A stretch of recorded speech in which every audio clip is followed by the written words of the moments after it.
Our thoughts influence our actions, and that influences our reality. Whether we're thinking negative or we're thinking positive, it makes us do negative or positive things and puts us in negative or positive environments.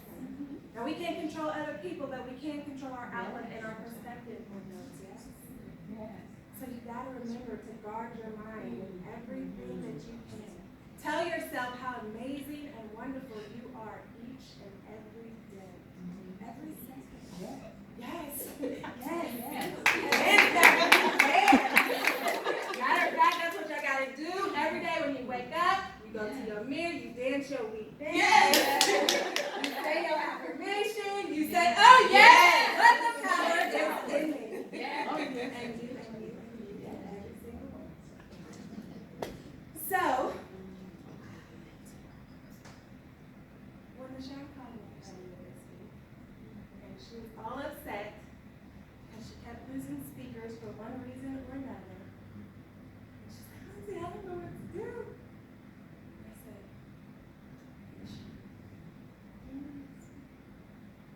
and just, I hear it in her voice. And she's like, will you speak or will you host? Or I just don't know. And I'm like, I will do whatever you need me to do. But all week, because I still had regular life and plans I was already going to do and everything, I was like, what am I going to talk about? And I would think about one thing like, oh yes, that's good. No. Or I'll tell them this story. No. And then finally, last night, I was like, you know what? I'm just going to let go of my dad. Because I'm trying to piece it together in my mind and like, which one do they want to hear? Which one will be more powerful? Who needs what? But I don't know. So I'm like, the perfectionist in me wants an outline. Lindsay, you're going to hit this point and use this story. Now put it together. But I have to let go of that fear and just trust. So we're talking about brokenness today, yes? And a lot of times I like to think of life as a whole puzzle. You get your first piece on the day you're born, and you get your last piece on the day you die. And then you have all the situations that you've been in, or all the puzzle pieces that make up your huge, beautiful puzzle. And a lot of times we go through things, and we don't know why this is happening. But we have to remember, we only see a small piece of the puzzle. We can't see the whole picture. God sees the whole picture, but we can't see the whole picture. We can only see what's happened in the past and what's happening right now. We can't see all the rest of our puzzle pieces. And sometimes we go through things for us. Sometimes we go through it for other people. Sometimes we find out immediately why something happened. Sometimes we find out years later, or sometimes we might not ever find out why it happened, because it was probably for somebody else, not us. We always want to make things about us. So, with my puzzle pieces, a lot of times people will only see one piece of brokenness, or maybe 2 or 3 pieces of brokenness if they've been in my life for a long time. And I'm going to give you guys a handful of pieces. And so, what I've noticed is that our patterns of brokenness often start in our childhood. Something happens in our childhood, and then we create these patterns that we end up in these broken situations, and these broken obstacles, and these broken plans. So, I've been broken financially, emotionally, mentally, physically, in every single way you could possibly think of. I probably did. And a lot of times I'll say something or share, just talking, and I might share a story or something, and whoever I'm talking to, they'll be like, no way. Because I don't let my brokenness define who I am. But I figure out why it's important. And I don't live in it. Because as long as we stay a victim, we give away our power. When we're in victim mode, we can't make changes to achieve the dreams or the visions that we need, or make the changes in our lives so that we can live the life that we want to live. So you have to move out of victim mode. Yes, right. It's okay to feel all the feelings. Because we're all human and emotions are important. But we have to remember to move out of victim mode. Yes. And that's why when you hear this story, you think, oh, what? That happened to me? Yeah, girl, I did, but I'm here. That's okay.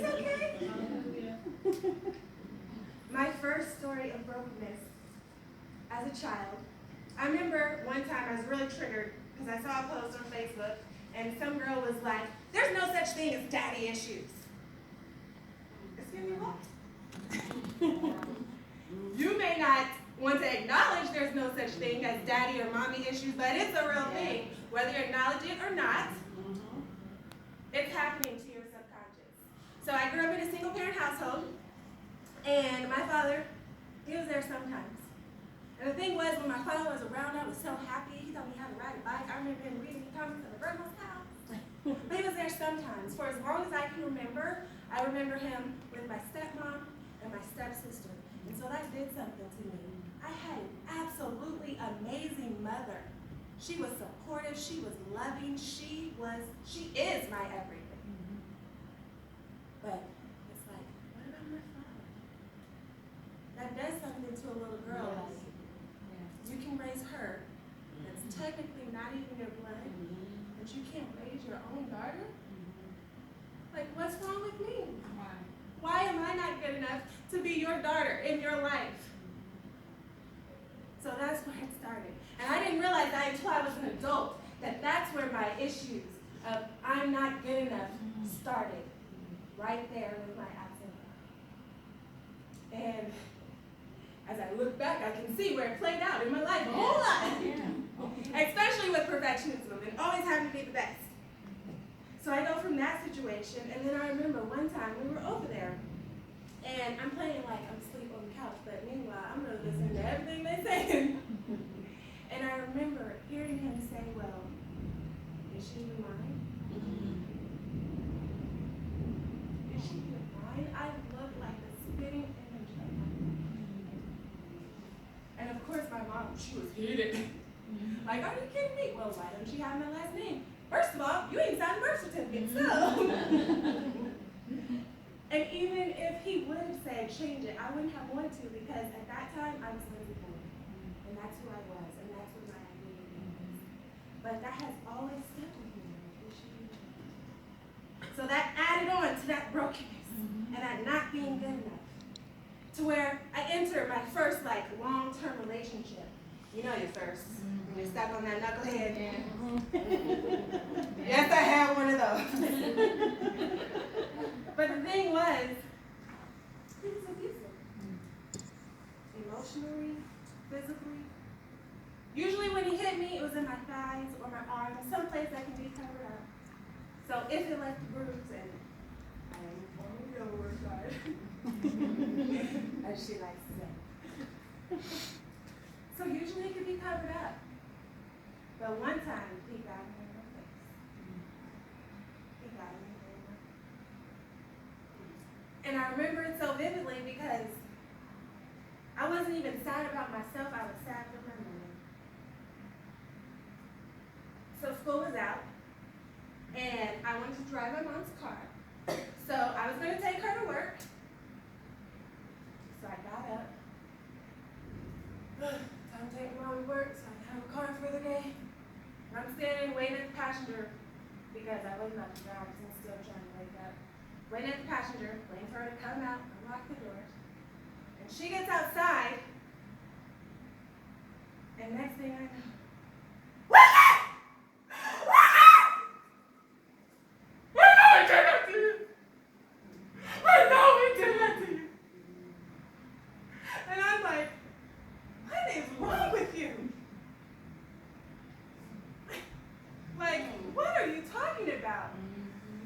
the night before, my ex-boyfriend and I had gotten into an argument. A boy from my class had called me to check on me. Not even somebody that I like, but seriously to check on me from something from class. I wasn't expecting him to call. I didn't even know how he got my number, really. But I was with my boyfriend at the time. And so, of course, that started it. Well, why is he calling me? You talking to him? You must be messing with him, or he wouldn't be calling me right now. Next thing I know, 2 punches pop in the face. And I'm crying. And I remember driving home that night. And everything was blurry, driving home. But I'm just thinking it's because I'm crying so much. That's why I can't really see, not realizing that my eye was swollen. So I drive him off. I go home, my mom's already asleep. I get in the bed, I go to sleep. I wake up the next morning to that. I didn't even know what my face looked like. So watching her like grow, and I looked in a little side view mirror, and I was speechless because I didn't know what to say. I didn't know what to say. Mom, calm down. It's okay. It's okay. It was nothing. It's okay. I remember that to this day. Like it was stupid. But my heart broke for my mom. Of course she didn't know where. She called my aunt. She called my uncle. She called my brother who was out of town. What he gonna do? She called my other aunt in Chicago. She probably called every single person she could. Next thing I know, my aunt's off work. Her and my aunt is over at his house talking to his grandma. His grandma was even like, if you need fresh charges, that's okay. So there was that moment of brokenness, which of course gave me trust issues with guys. Started with my father. Next came him. Because I mean, I don't want to toot my own horn or anything, but I like to think I'm a little cute. And so even though guys would be like, oh, you're cute, or trying to talk to me or something, I didn't hear it because I was hearing from my ex-boyfriend, like, you tall, you skinny. Like, if it wasn't for me, who would you even be talking to? Don't nobody want no little nerdy girl, because see, being a nerd wasn't as cool back then. Right.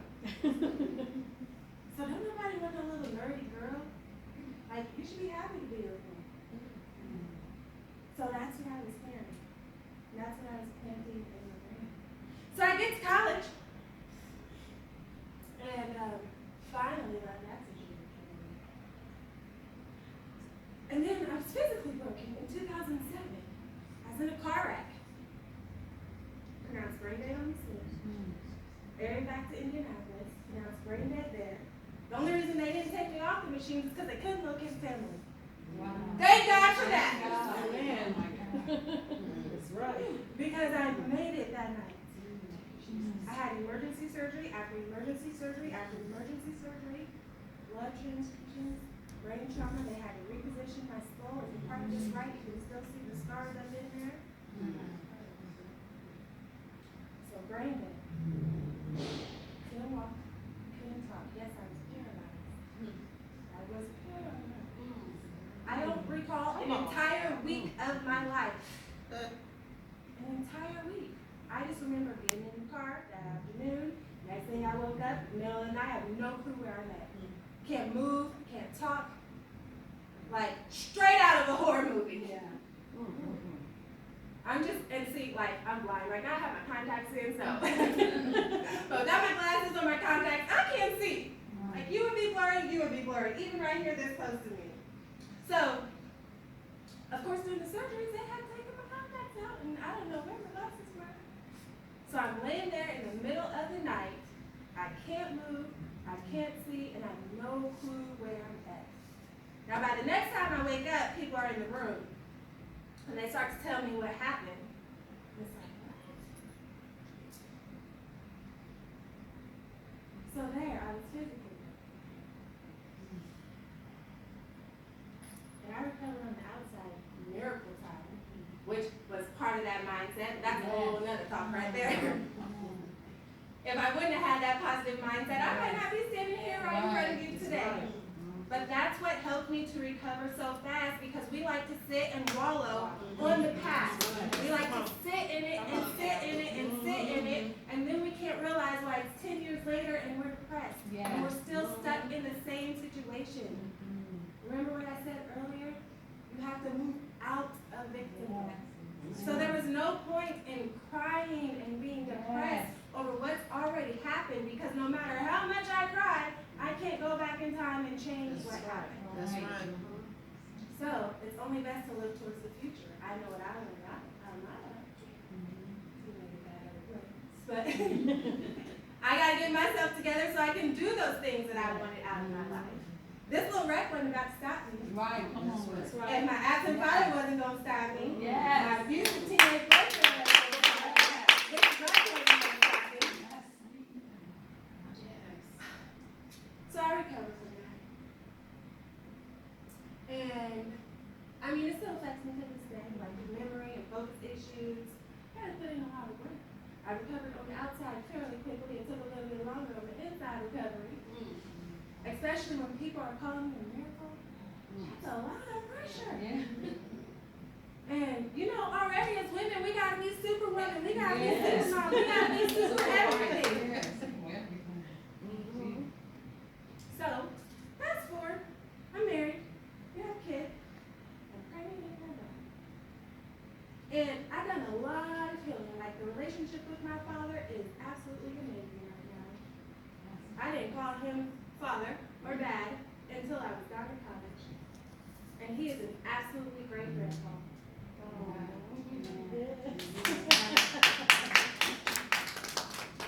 So that's all fine. And even though I had that abusive boyfriend, it's like if it wasn't for him, I wouldn't have my husband. That's right. Because it was something that he did that put me in the place that I was to meet my husband. Isn't it ironic for you, boo? Look at you cheating. You got yourself left. So I was pregnant with my daughter, and you know we get those women intuitions, right? And I wake up one morning, get my son ready for preschool, my husband's getting ready for work, and I don't know, I already kind of felt like something was off in the week or two prior, and then something just said, check this phone. I went and checked his phone, and he had had a there just 1 week before. When I say it took me all the way back to brokenness. Because it brought it right back. Why am I not good enough? I'm not good enough to have a father in my life. I'm not good enough to have a decent boyfriend. I can't control the wreck, but and now I trusted 2 men in my life, my husband and my older brother. And now it's knocked back down to 1. I only trusted my older brother now. And it didn't help that, it was a mistake. It only happened at one time, and you're perfect. And don't say I'm perfect, because then what the fuck did you do that for? That doesn't help at all, because we want to blame ourselves. Like, what did I do wrong? What's wrong with me? Why did it happen to me? But it's not our issue. It's theirs. That's right. But when I experienced that, it just brought everything that I had already healed. It was working. It took me right back to that broken place of I'm not good enough. And it took me some time to forgive him for that. And luckily we have a great marriage today. But it took me a while to forgive him for that. Like if it wasn't for being pregnant with my daughter, I likely would have been depressed or caught me a case. Oh, because I wanted to meet her. But God said no. I was ready to, pregnant and all. I said, you know what? Oh, she works where? Okay. He's at work. I got somebody watching the son. Let me put these clothes on and pretend like I need to go pass out some business cards. But my husband came home early. Where you going? Oh. Didn't happen. So. But we have all these broken pieces, and we don't know why, what it's for. And although it tore me down then, it's built me back up. Think about when you're working out. The very first time you start working out, your body is sore. And the more you work out, the less painful it gets. When you start to work out, it breaks down your muscles. But when it builds it back up, it's stronger than it was before you started. So every time I was broken down, I got a little bit stronger. And I was broken down again, and I got a little bit stronger. I was broken down again, and I got a little bit stronger.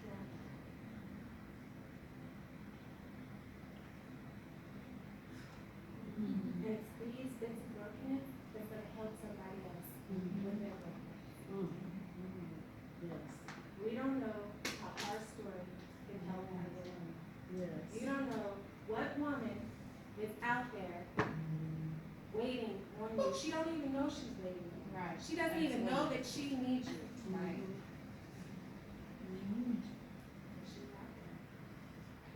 don't tell it, she's not gonna get the help that she needs. That's right. That's right. So that's why we have to be bold in who we are, Yeah. bold in our power, bold in our values, bold in our work. We have to be bold in every single thing we do. We have to trust that we might not like what's going on, but it's for a reason. Yes. It's for a purpose. It's for someone. Yes. That's right. Your healing is my healing. Yes. When you hurt, I hurt. We heal together. We heal each other. We have to support one another. That's right. So, we got a whole bunch of my broken pieces right now. But my story's not over still. That's right. So who knows? I might get some more broken pieces down the line, but it's okay because I'm ready. Yeah.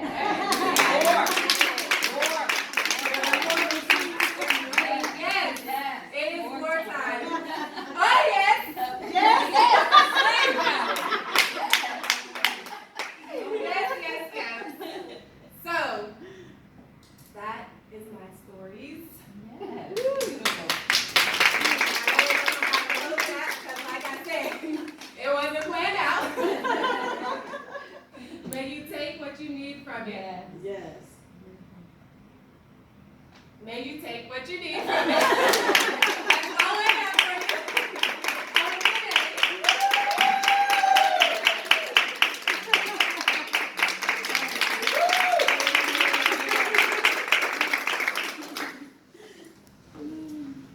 Oh, you know what?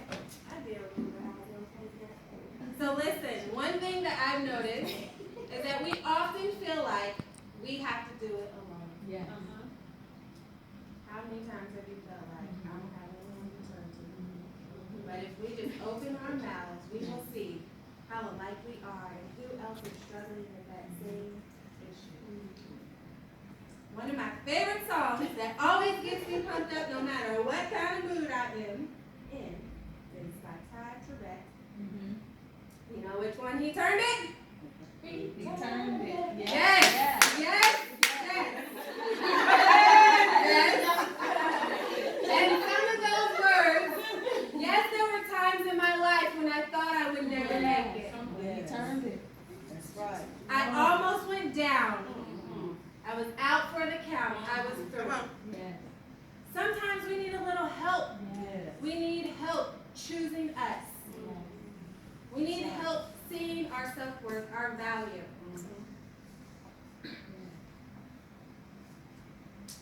I look back on my life and I don't know how I would ever make it. All of those nights, I cried out with pain, my heart so full of pain. And that chorus says, I didn't say the words exactly, but FYI, a little bit of the verse, a little bit of my words, but y'all get the point. But the chorus says, the devil thought he had me. The devil thought my life was over. He thought that I would give up. He thought I had no more. But then someone stepped in. Hey! And what did he do? He He turned it. He turned it. So when we need help choosing ourselves, we have to look to right there. And after we look there, we have to look to each other. Yes. Look at this. And that's why I'm so proud of her. Thank you. You did a great job, baby. You can do this, you can do it. I was just.